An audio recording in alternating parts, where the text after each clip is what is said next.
Superintendent Harris, thank you for joining us today. Thanks for having me. You and I have worked together in different guises, so it's really a pleasure to be here with you having this conversation. I know you've spent, I think, your entire career in financial services, in the private sector, in the federal government.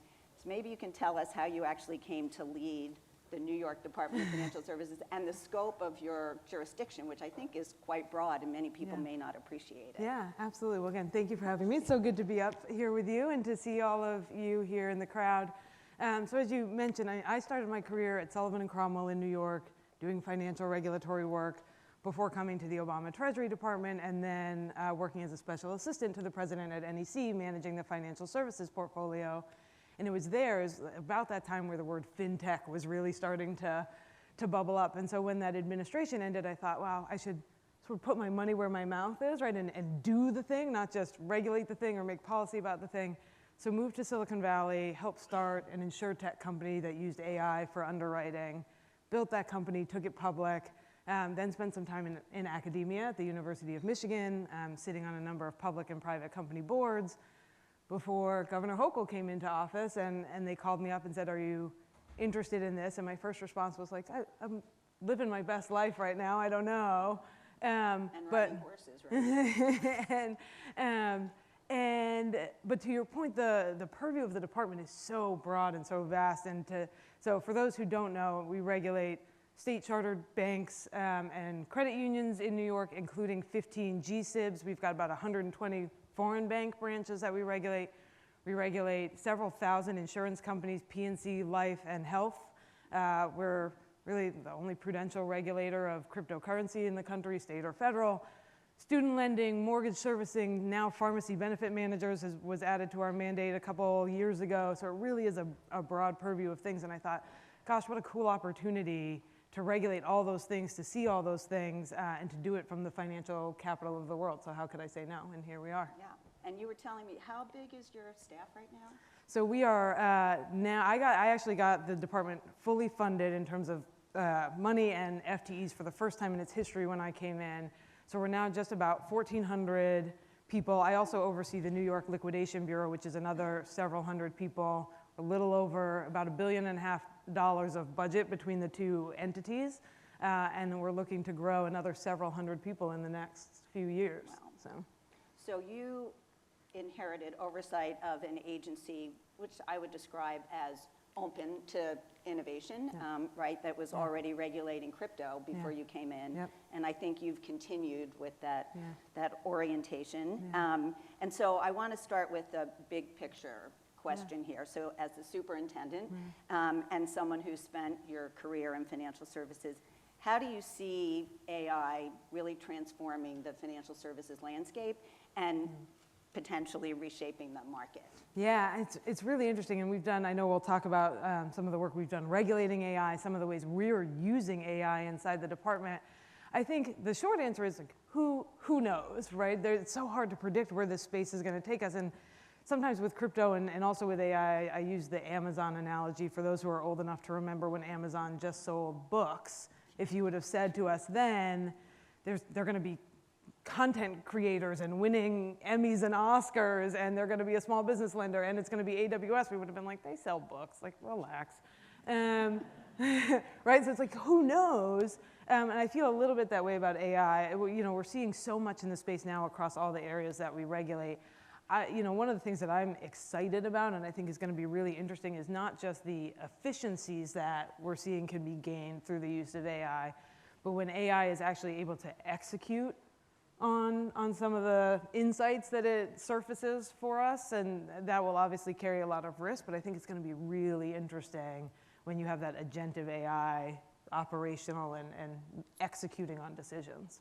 So what do you think are some of the potential opportunities in the financial services sector and the drawbacks? Because we know there are risks. Yeah, I mean, we talk a lot about the risk, and there are many, and I think the one is, as the acting comptroller was just noting, right, we think a lot about discrimination and fairness, right? And I think that's always top of mind for all of us in the ecosystem, but especially for risk-averse regulators. But I do think there are tons of opportunities in terms of expanding the credit box in terms of drawing insights from data. One of the things that we're doing, because we regulate banking and mortgage and insurance, is we took a bunch of our data around mortgage lending, we took a bunch of our data around P&C insurance.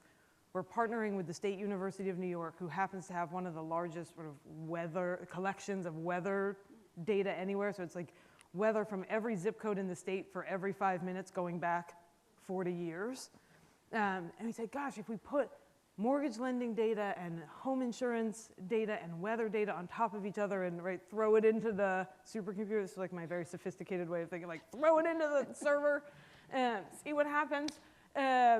What insights might we be able to draw about the future of insurance, about climate redlining, right? And so I think there are just all these cool things that you can use as a regulator or an industry to help make products and services better for consumers and for the market. And I would say, like that's really how I think about our mission at DFS. So often as a financial regulator, you're forced into these boxes of, we want to create a robust marketplace or we want to protect consumers and markets. And I'm just a firm believer that those are not mutually exclusive policy objectives, that you can and should do both of those things together, and innovation is a big part, responsible innovation is a big part of how we do that. Yeah, because consumers benefit from a fair and robust marketplace. Absolutely, and you know, companies and marketplaces benefit from transparent rules, even if they don't love every one of the rules that's on the books. When they know what the expectations are, it enables them to innovate responsibly. So towards that end, you recently, I guess this summer, you put out guidance, right, in the insurance area regarding AI systems and the use of other external consumer data and information sources, I think you call it, in underwriting and pricing. So what was your impetus behind doing that, and what does the guidance do? Like you were leaning in here. Yeah, we are absolutely leaning in. So I think the first thing that's important to note is like AI is so big. Right, and everybody uses the term, and we say machine learning and large language models, but those of us who really understand what it means are probably fewer than the number of people who just throw around this jargon and these terms. So part of what we decided to do is, like, look, there's no way to write guidance or a regulation around AI and insurance. It's just too big. So let's take little slices, and we started with underwriting and pricing. We said, we'll leave claims processing for another day, we'll leave customer service for another day, let's start with underwriting and pricing. Which is significant. Right, which is significant, and we decided we wanted, we engaged with industry and other stakeholders to say, like, this is gonna be the most meaningful place right now where we can provide actionable advice and guidance to our regulated entities, so let's start here. And what I would say is the guidance, it's not surprising, right? It's meant to help regulated industry innovate responsibly. So we take existing frameworks around unfair discrimination in insurance, because of course insurance is a business of discrimination in the purest sense of the word. So what we want to guard against is unfair discrimination in insurance underwriting and pricing. And we said all of those frameworks still apply. Just because you have a new technology doesn't mean that stuff goes out the window. And then the question is, okay, well, how do you apply those framework? So we said, you can use AI, but you have to have the proper governance structures in place, right? On the executive team, on the board, right? You really have to make sure you have that expertise in-house. We said, known principles around third-party vendor management in financial services still apply. So it's not gonna be sufficient to say, we're not responsible for the outcomes here because we hired a vendor and we don't understand the algorithm and like it's on them. That's not okay. In financial services, we are very familiar with third-party vendor management responsibilities on behalf of regulated entities, and that applies here in the context of AI. And then we said, the disparate impact frameworks apply, and you have to be able to test for those things. And we take really seriously our responsibility to get input from all of our stakeholders. So with guidance, we don't have the requirement to put something out for comment, but we do it anyway, because getting that feedback from the ecosystem is so important in making sure we get it right or as close to right as possible.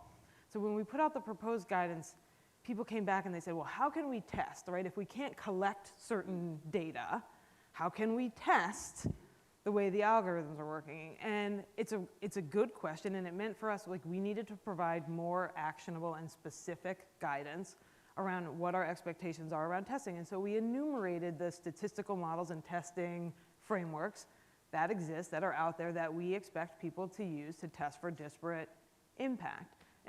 So it's, in a way, it was really innovative, and I think we were very early in putting out that guidance.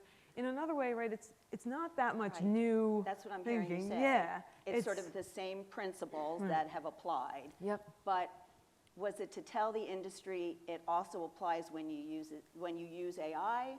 Was it to encourage the use of AI and that the industry may have held back because they didn't know how to apply it? Like what do you see I there? think for us, it was to say, like, we are not making a value judgment about whether AI is good or bad. And you see this in all the things when we talk about any innovative products, right? It's not our job to judge whether this is good or bad. It's our job to help you assess the opportunities and the risks and put in place guardrails to mitigate the risk and hopefully enhance the opportunity. So we had heard from insurers that really they were doing more experimentation with AI on customer service and claims. They were holding off a little bit on the underwriting and pricing for their own, right? Insurers tend to be pretty conservative institutions in general. And we said, well, let us help you think about, as you're starting to do this, because you're going to do it anyway, let us help you think about how to do it responsibly. And that was really the genesis of it. Yeah, so it may be too early days to see what the results are. Yeah, But yeah. when you examine them, When I we assume examine, you'll we'll- be examining for this. We'll see, and I think the beauty of guidance, right, and we try very hard to use all of our regulatory tools. So where we have to do rule writing, we do rule writing, and that comes with the full comment period. But even with guidance or FAQs, or we do a lot of tutorials now to teach our regulated entities how to comply with our guidance and our rules. And the beauty of something like guidance is that it's flexible and nimble. So even though we take the extra step of putting that stuff out for comment, even though it's not required, it's still a little faster moving than the rule writing process. So it enables us to be nimble, get the feedback from exams, get feedback from the people who have to put it into practice, and adjust. So the expectation is that because this is such an evolving area, you'll probably revisit it, Yep, maybe absolutely. sooner than later. Absolutely. So you've also recently released guidance for the sector, financial services sector in general, at the intersection of cyber and AI, which is addressing cybersecurity risks from AI. So what were your key considerations in putting that out? Yeah. And what does the guidance tell institutions to do? Yeah, well, so we had just, back in 2017, DFS had done some of the first regulations around cybersecurity for the financial services sector. Fast forward to last year, we amended the rule, which we call Part 500, because in the time between 2017 and 2023, a lot had changed in the world of cybersecurity. Things like ransomware and the introduction of cryptocurrency and how that plays into ransomware and cybersecurity. So we went through lots of notice and comment periods to amend the reg, and then we wanted to use this other tool of guidance that's a little bit more nimble and flexible to say, okay, how do you think about the requirements embedded in the rule of Part 500, take the threats that are presented by AI and the opportunities for more robust defense mechanisms, and apply that in the context of the rule. So we were very clear to say in the guidance, these are not new requirements. These are best practices. These are things you should be thinking about. Here's how we think about the risk. And we highlighted a number of risks, both from external threat actors and things that might happen from internal threat actors. We said, think about AI and how it's going to enhance social engineering, right? Gone are the days where you're just going to get an email with tons of grammar mistakes and misspellings that's like weirdly formatted where you're like, oh, this is clearly phishing, right? Dismiss. Right? Now those emails are so much more sophisticated, right? And we do exercises, the phishing exercises all the time in our institution where it's, an email from me with my signature block. It looks very official, and because you can generate those things through AI. So we said, you have to be attuned to social engineering attacks. We talked about how multi-factor authentication with just 2 factors probably isn't sufficient in a world where threat actors are using AI. You have to think about 3 factors now, not just 2, right? And one of them should be biometric. So we laid that out. And we talk about the risk where you don't actually have to be a sophisticated threat actor anymore with AI, right? You can go and find the code somewhere and leverage AI to be an individual and launch a really serious cyber attack. You don't have to be a nation state or a terrorist group to do it. And so these are the risks we wanted to highlight. But then we were also very clear to say, but there are ways to use AI as part of your defense mechanisms too, right? To detect breaches, to understand which data has been exported and not, right? And so we really wanted to draw that out and again, be clear that we weren't adding new requirements, but here's how you apply the rule in the context of a world with these kinds of new threats and defense capabilities. So what was the reaction that you got to the guidance? It was fantastic. I mean, we get so much, the team gets so much praise, and it's well deserved, about being forward thinking, about providing guidance that's actionable. And I think this comes, partly from my experience in the private sector. We have a really diverse team, right? People who have been in government and academia and the private sector, to say, how do we add value, right? Not just say, hey, there are risks, good luck, right? But to say, here are things we really think you can do. These are practical, actionable steps you can take, and concrete things you should be thinking about. And the reaction both on the AI and insurance and the AI and cybersecurity guidances has been really tremendous, because I think people really appreciate that we can provide that practical, actionable guidance. So I actually, during COVID, studied the Financial Conduct Authority in the UK, which is a quite innovative regulator, for their techniques and what they were doing to regulate these innovative companies. And they hired a number of people, data scientists, so that they could really understand what they were overseeing, as well as how they might use, some of these techniques for themselves. So do you have experts on staff? Like, have you specifically hired people who understand the different technologies? Yeah, absolutely. So in my time at DFS, we've hired about 509 people. I get weekly updates, like how many people have we hired? How many people have we promoted? How many people left? So we've hired a lot of people, and some of those are traditional roles, like actuaries, examiners, but we have hired data scientists and cryptologists, and we've created a data governance unit, right, for our own use of our data and how we're thinking about using AI. We knew we needed frameworks around access rights and how you make sure the data is accurate and all of that stuff. So we have created real centers of excellence within the department to help inform how we regulate this stuff and how we use it ourselves. So let me pivot to how are you using it? Yeah. I think you talked about collecting weather data as an Yeah. example, and how are you comfortable using AI and new technologies? Are these things that you learned from working with the industry, from hiring these people, these experts?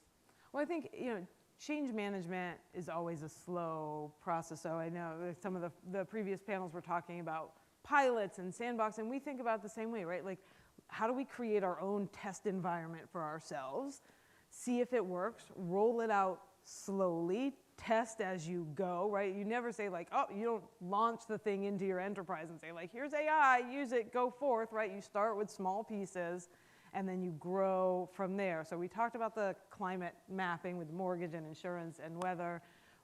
We've been piloting a chatbot for our website, which doesn't sound super exciting because we're all familiar with chatbots and their shortcomings when it comes to customer service. But the way ours is working is you can go and say like, do I need a license for this sort of activity, right? And it's the natural language, and it will pull up the statutes and the regs and the requirements, right? So it can help people. You don't have to have like a super fancy white shoe lawyer to advise you. You can start to inform yourself about the regulatory requirements just by chatting with the website effectively. So that's one thing that we're doing. We're also piloting AI. I created a climate division when I came into the department. We do a lot of work with the NAIC and CSBS collecting climate data, and especially with our P&C insurers. So we've started to pilot AI in reading the climate disclosures of our P&C insurers that they provide to NAIC to say, because they're huge, they're voluminous, right? We have a small but mighty climate team that's been growing, but there's no way for them to read through the climate disclosures of thousands of P&C insurers. So let's deploy this AI to see what it can tell us about the climate disclosures. And then, as I said, you're testing, you're piloting, you're checking against human work and insights. And then I think if that goes well, right, is there something we can do with call reports, with examination reports, right? But we'll just grow slowly and responsibly with it. We'll just take steps, one thing at a time. Okay, so you talked about AI doing the work of some lawyers, but you're hiring a lot of people. Yes. Do you see that AI is going to take over some of these jobs? Yeah, I think that's always something to think about, and you know, I think it will take over in the first instance some of the more manual tasks, right? And so it will help make people more efficient, and they'll be able to devote themselves to thinking more about some of the insights and less to data entry, right, or reading thousands and thousands of pages of climate disclosures. They'll be able to take the insights that come from AI and then think about policy that needs to be made or things like that. I don't see It frees them up to do higher level things. So I don't see it sort of replacing our people. And as I said, we're looking to grow quite a bit. So if anybody wants to come a couple hundred miles north, you are welcome. But you may have a bunch of people. We may, but I think it's going to be a really useful tool for the team. So how do you envision effective regulation that balances the desire for innovation in AI and other sort of emerging technologies with the risks that we know comes along? Yeah. So how do you factor those things in and have the comfort to actually move forward? Because as you say, regulators are wary by trade, right? Yep. And yet you're going into this whole new area, which I know is scary. So how do you think about that? Yeah, I think, you know, it's a lot of the themes we've talked about, right? It's making sure you have the expertise both in-house and by virtue of the engagement you have with a diverse set of stakeholders.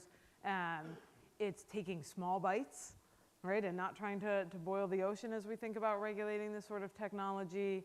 It's really thinking about it in sort of a change management framework, so pilots and a little bit at a time. And I think for us, right, it really is about being nimble and saying, we don't want to front run innovation, right? We see that work out, or how it works out in some other jurisdictions, some foreign jurisdictions, where, right, they're very quick to regulate in a very prescriptive way, and then the innovation just goes elsewhere. But you can't, as a regulator, and I think this is a real challenge when you're under-resourced and all of those things, you can't be years and years behind the innovation either. And again, this goes back to like the different regulatory tools that we have. How do we stay close in time, not front run, and then stay nimble and abreast of these things as they develop? Because the traditional regulatory tools just aren't set up to move quickly enough all the time, and so you have to be creative. So does it require you to engage with the industry in a different way? Yeah, absolutely. I mean, one of the things I've done since coming in is we obviously engage with industry when they have filings before us or applications or it's an enforcement action. But what I've said to our regulated entities is come in and tell us about your 5-year plan, separate from any regulatory filing that you may have with us. Like, set up a quarterly appointment with the team and tell us what your 5-year plan looks like. And let's talk through together the puts and takes, the risks and opportunities. And then when you have a filing with us, something for approval, right, we have this big picture that application becomes a part of. But I think, you know, when we get to sit with thousands of institutions, from banks to insurance companies to crypto companies, and hear from all of them, what does 5 years look like? How are we thinking about this space? It helps us say, okay, well, it's not the time right now to write a rule on this or to guidance on this, but we can see 6 months, 12 months, 18 months, 24 months down the line of like when we think this is going to be important to say something here. But it's that informal engagement and sort of changing that muscle memory so that institutions know they can come in peacetime, right, and collaborate with the regulator so we can think about these things together. So they get a read from you and you get a read from Absolutely. them. Okay, last question. And that is, we all know there are quite rapid developments, right, in AI. So looking forward, what do you think the regulation of AI of tomorrow is in this financial space? And is there anything that your department is going to be particularly paying attention to? Yeah, I think there are two things. I mentioned earlier sort of the agentive AI, right? Like the AI that's actually going to be able to execute on decisions. So I think that's something, right, at the right time we're going to need to speak up about and direct our institutions how they should be thinking about that. The other thing, and because you mentioned the FCA, right, you know and others know, several years ago when they were doing these experiments with machine readable and executable rules, and they were maybe a little bit too far ahead of their time, But I think that's going to be a really interesting space for regulators too, is how do we use AI to execute on that machine readable and executable rulemaking, and what is that going to do for the industry? And maybe I know something else they were looking at, which is how do they get the information from financial institutions when, like in real time, when they need it in a very sort of discrete fashion as opposed to a big data dump. Absolutely. So, okay, well, please join me in a round of applause for Superintendent Harris.